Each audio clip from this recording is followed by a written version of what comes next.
Lakasan ninyo ang inyong loob, mga kababayan, dahil sa inyo buhay pa ang bansang Israel. Ipinagbili kayo sa mga dayuhan, hindi upang lipulin. Ipinasakop kayo sa iba pagkat ginalit ninyo ang Diyos.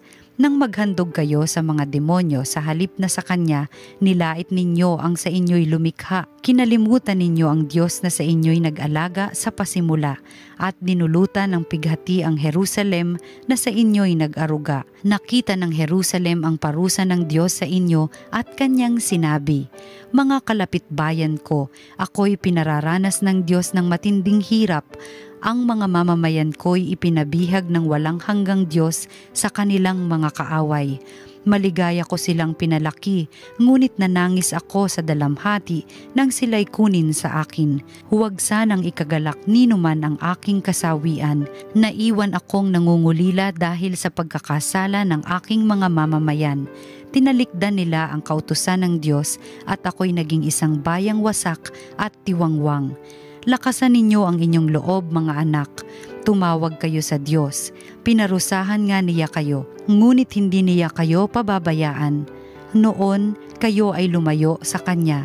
Ngayon namay, manumbalik kayo at maglingkod sa Kanya ng buong pagsisikap. Ang Diyos na nagpadala sa inyo ng kahirapang ito, ang siya ring magkakaloob sa inyo ng tuwang walang katapusan pag kayo'y iniligtas na niya." Ang salita ng Diyos. Dinirinig ng may kapal ang mga may kailangan.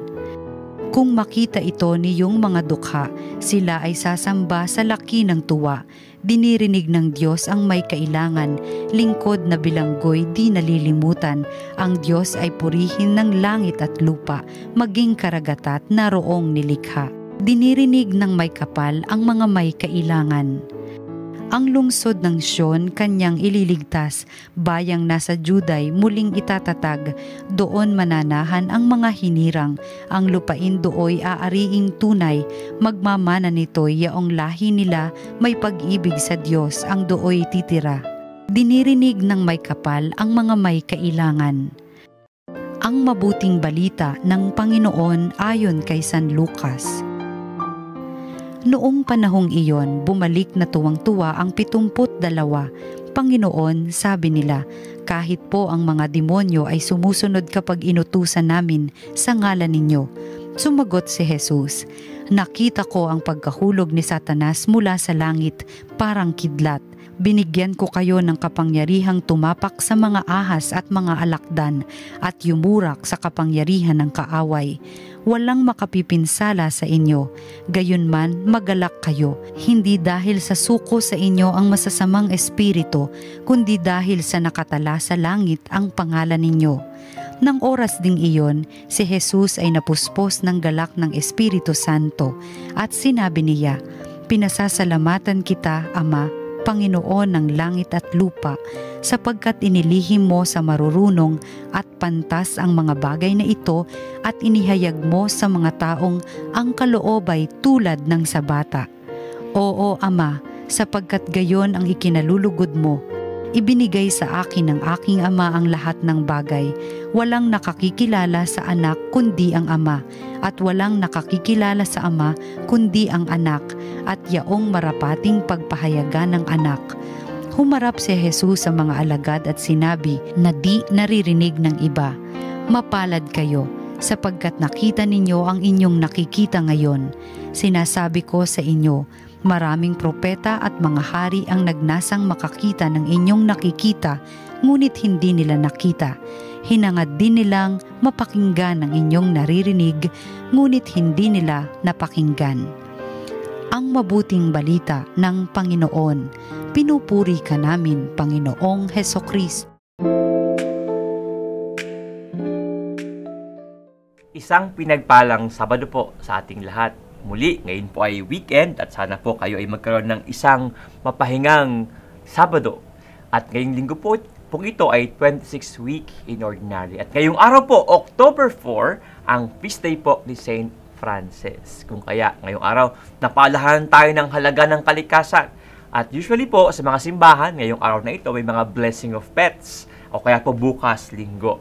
Baka po inyong madala sa mga simbahan, yung mga alaga po ninyo, at inyo pong ihingi na ma-bless po ni Father. Mga minamahal, ewan ko po kung kayo ay nakaranas na may isang tao matapos batiin mong good morning, good evening, o kaya good afternoon, ang sagot sa iyo, what is good about the morning? No? Sarcastic ba? Minsan may mga tao po parang ang sama po ng gising, masama ang loob, kung ano man po ang dahilan, baaring nakaaway po yung asawa, o sobrang late dahil sa traffic, o whatever reason they may be, may mga taong sadya, akala ay mayroong hindi maganda sa umaga. Kaya hindi pwedeng batiin mo siya ng good morning because there is nothing good about the morning. Pero po, maganda na ngayong araw pong ito, tayo mga Kristiyano, tayo mga Katoliko, mapaalahanan, there is always something good about the morning. In fact, every day is good. Ang dahilan po, God is good. Our God is always good. There's always reason for us to be thankful because God has always provided and given us many blessings. Katunayan po, madalas napaala ko po sa inyo, mga nanonood po ng TV Maria, sa ating mga reflections po dito. In the very early hours of the morning, may blessing na po tayo. Tayo po ay gumising, may maganda sigurong panahon, may pagkain po sa lamesa, may tayong kalusugan, no? Kahit paano, maaaring may karamdaman, pero buhay na buhay pa rin po tayo. There's always something to be thankful for.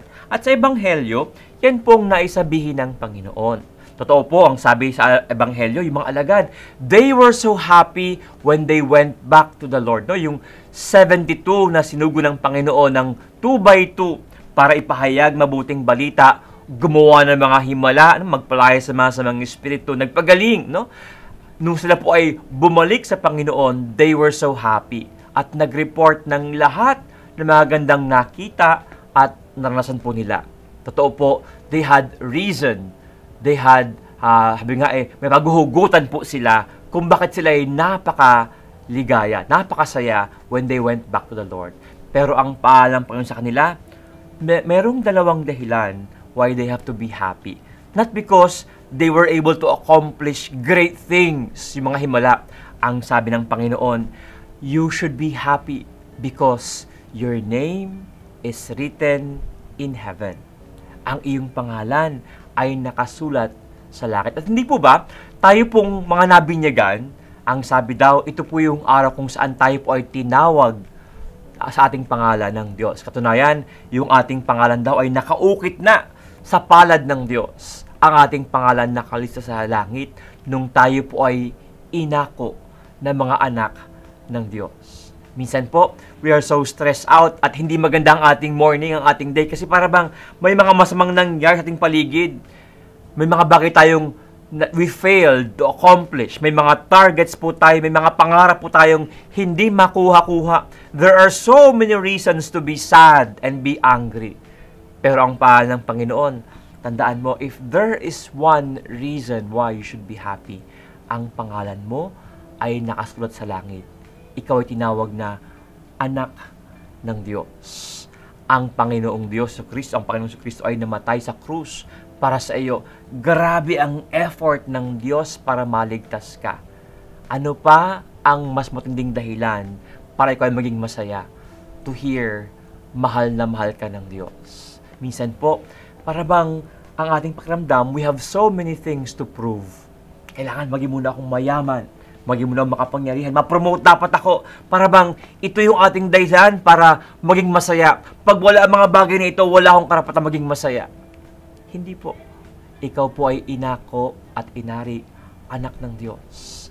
Mahal na mahal ka ng Diyos at hindi ka pababayaan ng Diyos. That in itself is a reason to always and every day be happy. Anak ka ng Diyos, ang iyong palad, ang iyong kapangalan rather, hindi makalimutan ng Diyos. Diyos ang bahala sa iyo. Yan po yung unang dahilan. Pangalawa, ang sabi sa Ebanghelyo, matuwa kayo kasi maraming tao noon, mga hari, mga propeta, hindi nila nakita at narinig ang nakikita ninyo ngayon. Yung Diyos, nagkatawang tao. Inyong nanging naririnig ang mga mismong salita ng Diyos. Hindi lang ito, may mga propeta ng salita on behalf of God. Kung hindi, mismo ang Diyos na Si Yesu Kristo, the God who became man, God made flesh, the Word made flesh, mismo ang gasalita, nakikipag-usap, nagtuturo sa inyo. Alam niyo mga minamahal, ngayong mga sandaling ito, katunayan po, marami mga viewers ng TV Maria nasa ibang bansa, no? May mga lugar na bawal ang pagiging Katoliko o Kristiyano. Bawal magbasa ng Biblia. Bawal ang rosaryo. Pero ngayong umaga, you get to hear the words of God being proclaimed. Ang salita ni Kristo ay naririnig.